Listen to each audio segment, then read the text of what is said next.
In France, it's against the law to use preservatives in some bread. So the following day, my fresh baguettes from Christophe have turned into potential tooth hazard.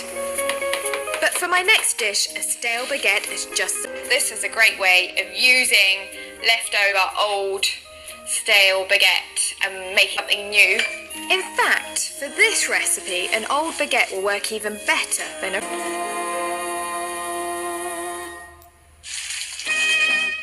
Beef bourguignon, a classic dish. But I've got a little twist on it that always proved to be a hit in my petit Parisian restaurant.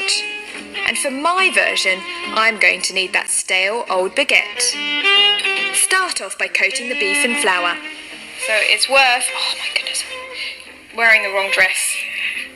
Getting dusted. I'm dusting myself right now. The flour will thicken the stew later. I'm using beef shin in fairly big chunks. I prefer doing big chunks. It takes a little bit longer, but it's better than all those little chunks. Then sear the beef. It will bring out the sugars in the meat and make it more flavoursome. Got a lovely golden colour. When it's caramelised on one side, just turn it over. Almost done. Yeah, that looks good. Remove the meat, but keep the oil. Then add 150 grams of smoky bacon, a handful of baby onions, a clove of garlic, oh, went out everywhere, and some cracked black peppercorns. So the little black bits at the bottom actually makes the stew taste better. So my herbs go in there. Sprig of rosemary, bay leaf, sprig of thyme. Meat goes in there. And just bung it in. Red wine. You should use wine you can actually drink. If it's not good enough to drink, it's probably not good enough to cook with. And then 150 millilitres of water. Add a teaspoon of salt and another of sugar. Teaspoon of tomato paste. Oh, I forgot my parsley stalks. Just chop. They go in. They're going to flavour your stew as well. Lid on. In the oven it goes. About 3 hours. Et voila! That's it for now. And while that's stewing away, it's on to my delicious dumplings.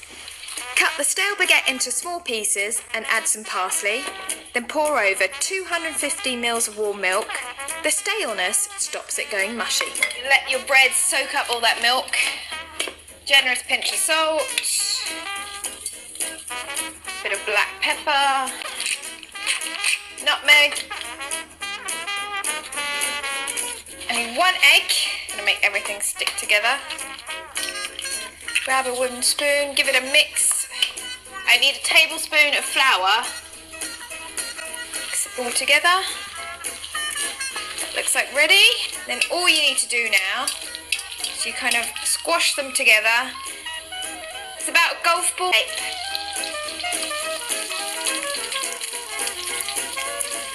Both of the dumplings done. Just need to cook on each side. They're starting to crisp up really lovely. These are browning nicely. I think it's time to get my stew out the oven. Hot. Yum. Oh, it's bubbling away. And now I just need to serve up. I also put some chopped mushrooms in at the last minute to stop them getting soggy. The French would serve this with tagliatelle pastel potatoes, but I think these crispy light baguette dumplings fit the bill. Classic French recipe with a little twist from me. And if you want to know more about any of the recipes in the programme, then log on to bbc.co.uk/food.